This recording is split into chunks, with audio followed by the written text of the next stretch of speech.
Keberlimpahan harta adalah sesuatu yang diinginkan semua orang.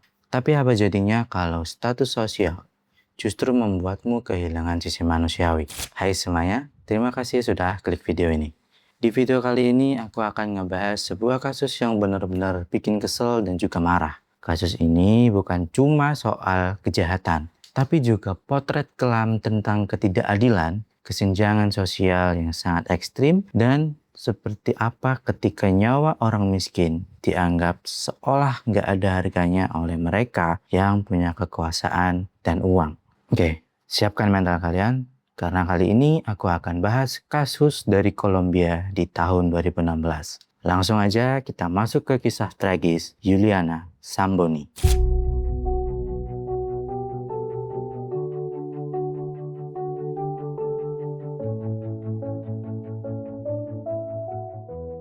Cerita ini berpusat di ibu kota Kolombia, yaitu Bogota. Di kota metropolitan yang sibuk ini, ada sebuah pemandangan ironis yang mungkin sulit buat kita bayangin. Di salah satu sudut kota ada sebuah distrik super elit bernama Chapinero di area Rosales. Di sana, di gedung-gedung apartemen mewah yang menjulang tinggi, mobil-mobil sport Eropa berlalu lalang dan dihuni oleh para miliarder dan juga politisi papan atas di Kolombia. Tapi anehnya, tepatnya di perbatasan distrik elit itu, tersembunyi pula perkampungan kumuh yang menempel di lereng bukit bernama Basque Calderon Tejada. Di perkampungan kumuh inilah keluarga Zamboni tinggal. Keluarga Zamboni adalah penduduk asli dari suku Yanacona. Mereka awalnya tinggal di wilayah Kolombia yang sangat miskin dan sering jadi area konflik bersenjata antara militer dan kelompok pemberontak. Demi menyelamatkan nyawa keluarga dan mencari kehidupan yang lebih layak, ayah Juliana yang bernama Juvencio memutuskan untuk pindah ke ibu kota, yaitu Bogota, sekitar 4 tahun sebelum tragedi ini terjadi. Di Bogota, Juvencio kerja keras banting tulang jadi kuli bangunan, sementara istrinya, Nelly, yang saat itu sedang hamil, mengurus anak-anak mereka di sebuah rumah petak kecil yang sangat sederhana. Di tengah kerasnya hidup keluarga ini, ada satu sumber kebahagiaan mereka, yaitu anak perempuan tertua mereka yang baru berusia 7 tahun. Namanya Juliana Zamboni. Juliana ini digambarkan sama tetangga-tetangganya sebagai gadis kecil yang luar biasa manis, ceria, dan sangat polos. Karena keluarganya nggak punya banyak uang untuk ngasih mainan mahal, Juliana sering menghabiskan waktunya untuk main di gang sempit di depan rumahnya. Dia adalah harapan bagi orang tuanya yang sangat ingin melihat anak mereka bisa sekolah tinggi dan keluar dari jurang kemiskinan. Tapi ada sepasang mata-mata yang diam-diam mengawasi anak-anak malang ini. Dia adalah seorang paruh baya berusia 38 tahun. Dia bukan preman jalanan atau anggota kartel. Sebaliknya, pria tersebut adalah arsitek muda yang sangat sukses dan berasal dari salah satu keluarga paling elit, kaya raya, dan punya koneksi politik terkuat di seluruh Kolombia. Dia hidup bergelimang harta di penthouse mewahnya dan biasa bergaul di klub-klub eksklusif. Secara logika, dunia Juliana yang serba sederhana dan dunia pria yang super kaya raya itu nggak akan pernah bersinggungan kan teman-teman, karena mereka ini ibaratkan langit dan juga bumi. Sampai akhirnya pada hari Minggu pagi tanggal 4 Desember 2016, kedua dunia itu bertabrakan dengan cara yang paling mengerikan yang pernah tercatat dalam sejarah Kolombia. Pagi itu sebuah mobil mewah berwarna perak berjalan memasuki jalanan tanah di perkampungan kumuh area Bosque Calderon Tejada mencari mangsa. Pertanyaannya sekarang adalah, kenapa seorang arsitek muda, tampan, dan berasal dari keluarga miliarder Kolombia malah memata-matai anak kecil di pemukiman kumuh? Apa yang sebenarnya terjadi? Disinilah letak kengerian psikologis dari kasus ini, teman-teman. Di balik penampilannya yang necis dan status sosialnya yang tinggi, pria itu menyimpan sisi gelap yang sangat-sangat sakit. Dia adalah seorang pecandu berat kokain dan alkohol. Namun yang lebih parah bukan itu, teman-teman. Dia adalah seorang predator. Dia punya obsesi gelap yang menargetkan anak-anak kecil yang rentan. Alasannya menargetkan pemukiman kumuh di area Bosque Calderon Tejada murni karena arogansi kekuasaan. Dia tahu betul kalau dia menculik anak dari keluarga kaya di distriknya sendiri, polisi akan langsung memburunya dalam hitungan menit. Tapi di mata pria yang sombong itu, anak-anak kekurangan itu ibarat mangsa yang tanpa hak kemanusiaan. Dia berpikir keluarga mereka nggak akan pernah sanggup untuk menyewa pengacara. Dan walaupun ketahuan, uang dan koneksi politik keluarganya yang luar biasa pasti bisa membelinya keluar dari jeratan hukum di Kolombia. Nama pria itu adalah Rafael Uribe Noguera.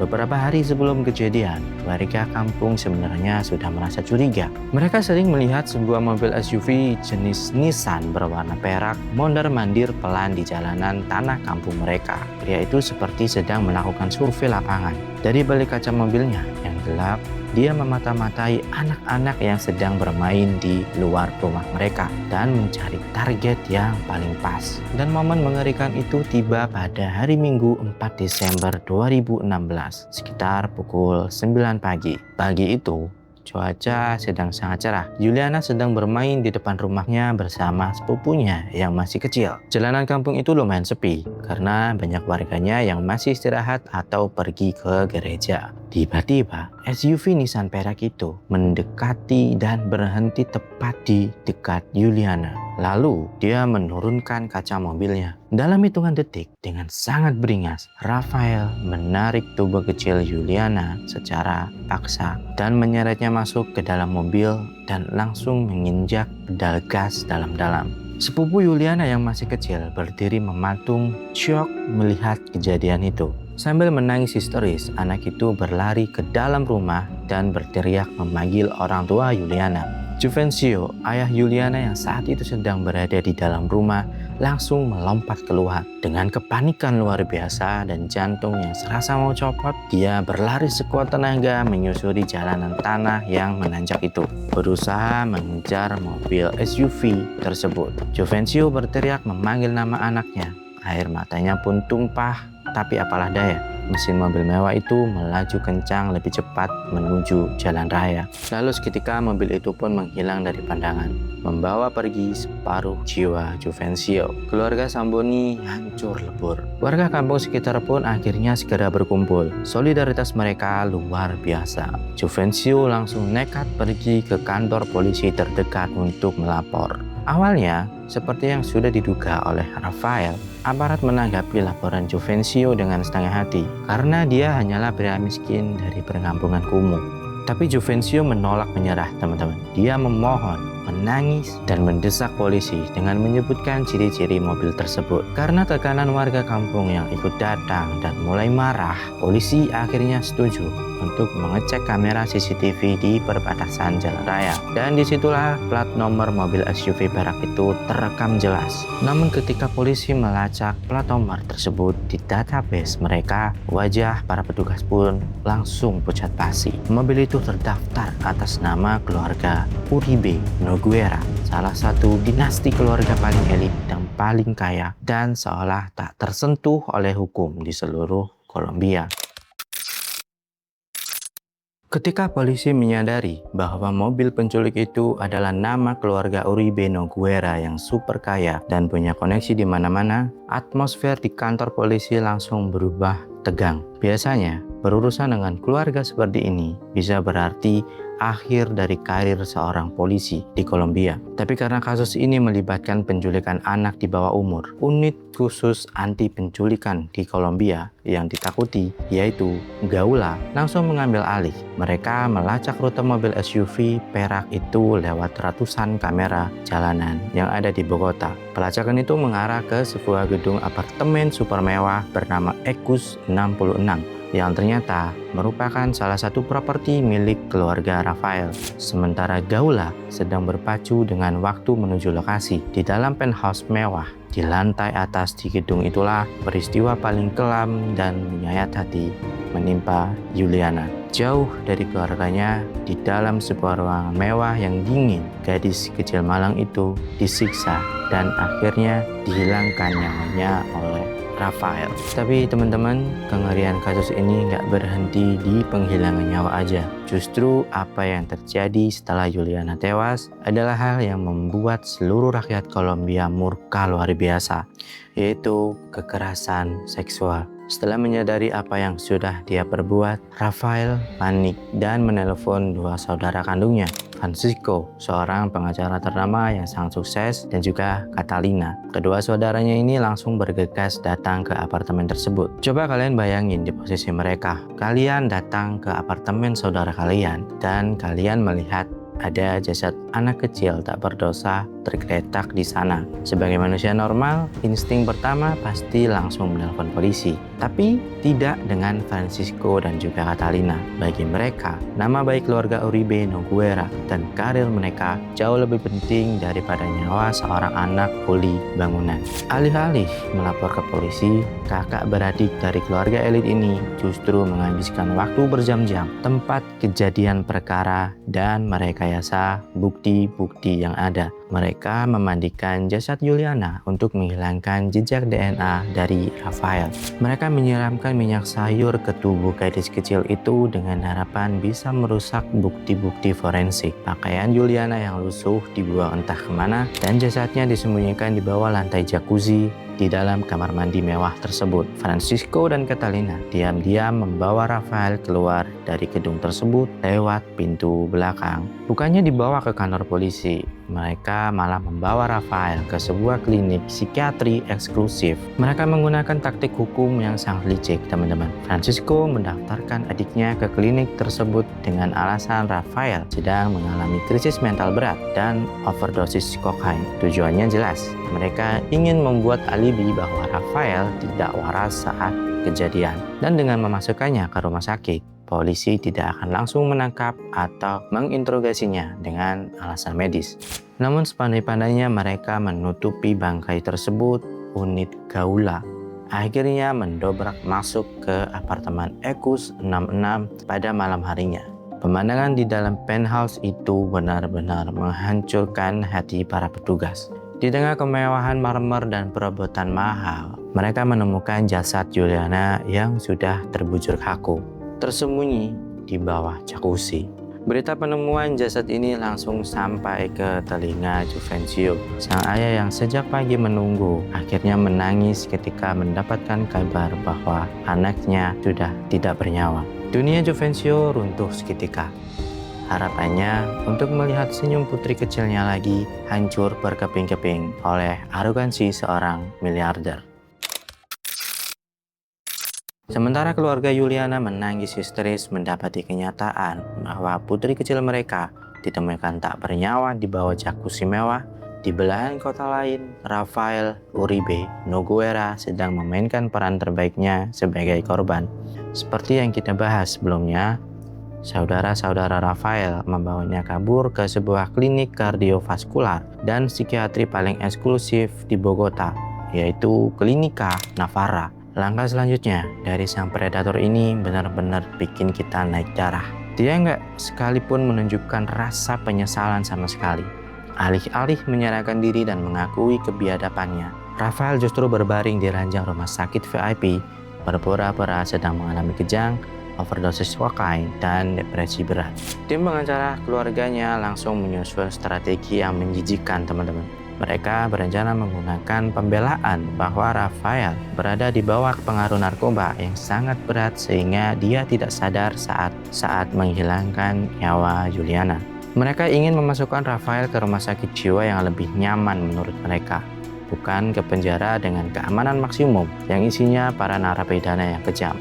Karena status medisnya itu, polisi yang tiba di klinik nggak bisa langsung memborgol dan menyeret Rafael ke ruang interogasi. Mereka cuma bisa berjaga di depan pintu kamarnya. Tapi sepintar-pintarnya keluarga miliarder ini merancang skenario, mereka lupa satu hal yang krusial, yaitu saksi mata. Di gedung apartemen mewah Ekus 66, tempat pembunuhan itu terjadi, ada seorang satpam bernama Fernando Melkan. Fernando adalah pria parubaya yang bekerja di sana, yang kebetulan sedang bekerja menjaga lobi pada hari Minggu kelam itu. Fernando tahu semuanya. Di buku catatan tamunya, tercatat jelas jam berapa Rafael datang membawa Juliana yang ketakutan. Dia juga melihat langsung kapan Francisco dan Catalina tiba dengan tergesa-gesa dan bagaimana mereka bertiga keluar dari gedung berjam-jam kemudian tanpa membawa gadis kecil itu. Bagi polisi, kesaksian Fernando adalah kunci utama untuk membongkar kebohongan keluarga Uribe Nogueira dan membuktikan bahwa keluarga saudara Rafael ikut terlibat dalam membersihkan TKP. Polisi sempat menginterogasi Fernando secara singkat dan dia dijadwalkan untuk memberikan kesaksiannya secara resmi di pengadilan. Tapi teman-teman, disinilah kasus ini berubah dari tragedi penghilangan nyawa menjadi konspirasi tingkat tinggi yang sangat gelap. Keluarga Rafael tahu kalau satpam ini bisa menghancurkan nama baik tim mereka. Hanya beberapa hari setelah kejadian, tepat sebelum Fernando bisa memberikan kesaksian kuncinya di bawah sumpah, sebuah berita mengejutkan kembali mengguncang Kolombia. Fernando Merchan, sang satpam saksi kunci, tiba-tiba ditemukan tewas di dalam rumahnya sendiri.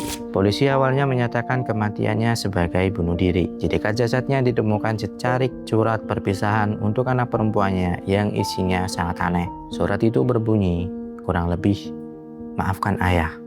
Ayah tidak ingin menghancurkan hidup kita.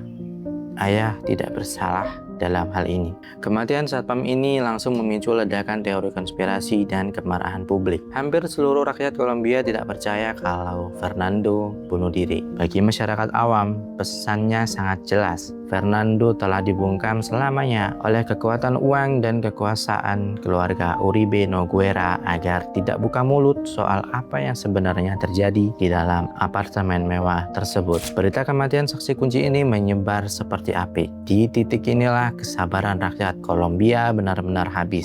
Kasus ini bukan lagi sekedar penghilangan nyawa biasa, tapi sudah berubah menjadi simbol perlawanan rakyat miskin melawan elit penguasa yang merasa bisa membeli hukum dan nyawa manusia. Hanya dalam hitungan jam setelah berita kematian Fernando itu menyebar, ribuan orang turun ke jalan kota Bogota. Banyak dari mahasiswa, pekerja, ibu rumah tangga, sampai anak-anak sekolah. Mereka semua kompak untuk bergerak menuju satu titik, yaitu Klinika Navarra, klinik elit tempat Rafael Uribe Nogueira bersembunyi. Masa mengepung gedung klinik tersebut. Mereka membawa foto-foto Juliana yang sedang tersenyum dan menyalakan lilin dan berteriak menuntut keadilan. Tekanan publik ini luar biasa masif. Pemerintah dan polisi Kolombia akhirnya sadar bahwa mereka tidak bisa lagi main-main atau menutupi kasus ini sehebat apapun pengaruh keluarga Uribe Nogueira. Jika mereka melepaskan Rafael, negara itu bisa dilanda kerusuhan besar-besaran. Akhirnya, kepolisian Kolombia bergerak. Mereka masuk ke kamar VIP klinik itu dan membacakan hak-hak apa saja yang didapatkan oleh Rafael dan memakaikan borgol ke tangannya.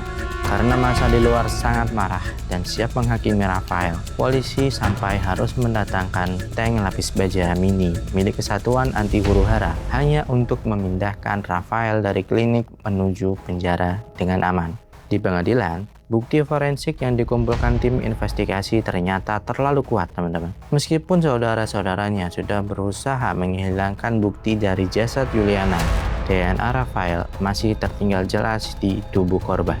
Menyadari bahwa dia nggak punya lagi jalan keluar dan untuk menghindari hukuman yang lebih berat, Rafael akhirnya mengaku bersalah atas penculikan, tindak asusila, dan juga penghilangan nyawa Juliana Samboni. Lalu pada bulan Maret 2017, hakim menjatuhkan vonis yang menjadi sejarah baru di Kolombia. Karena Kolombia tidak memiliki hukuman mati atau penjara seumur hidup tanpa remisi, hakim menjatuhkan hukuman maksimal 51 tahun 10 bulan penjara. Dan di tingkat banding kemudian diperberat menjadi 58 tahun. Rafael akhirnya dijebloskan ke penjara dengan keamanan super maksimum La Tramacua, tempat di mana para monster kriminal terburuk Kolombia ditahan.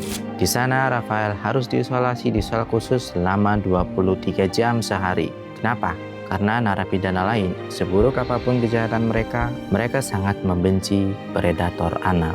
Kalau Rafael dibiarkan berbaur di dalam halaman penjara, para narapidana itu sudah bersumpah akan menghilangkan nyawanya di hari pertama. Sang arsitek miliarder itu kini menghabiskan sisa hidupnya membusuk di sel sempit yang dingin dan penuh ketakutan. Tapi gimana dengan saudara Rafael, yaitu Francisco dan Catalina? Kedua saudara Rafael yang membersihkan TKP di apartemen itu. Disinilah sistem hukum kembali memperlihatkan sisi gelapnya. Meskipun publik yakin mereka membantu menutupi kejahatan itu, pada tahun 2019 seorang hakim membebaskan mereka dari segala tuduhan. Hakim beralasan bahwa tidak ada cukup bukti untuk menunjukkan bahwa mereka secara aktif merusak barang bukti. Keputusan ini memicu protes keras, menjadi pengingat bahwa uang dan koneksi masih memiliki celah untuk lolos dari jeratan hukum. Kasus Juliana Samboni mengubah hukum perlindungan anak di Kolombia selamanya. Tragedi ini menampar wajah pemerintah dan masyarakat tentang betapa rentannya masyarakat ekonomi bawah di negara tersebut. Keluarga Samboni akhirnya membawa jasad putri kecil mereka pulang ke tanah leluhur di pegunungan Cauca, menguburkannya dengan tenang jauh dari kejahatan kota besar yang merenggut nyawanya. Gimana menurut kalian tentang kasus yang satu ini, teman-teman? Oke, itu aja ceritanya. Kalau ada request yang mau dibahas di video selanjutnya, komen aja di bawah. Nanti aku bacain satu-satu. Terima kasih sudah menonton. Saya Lendra. Bye.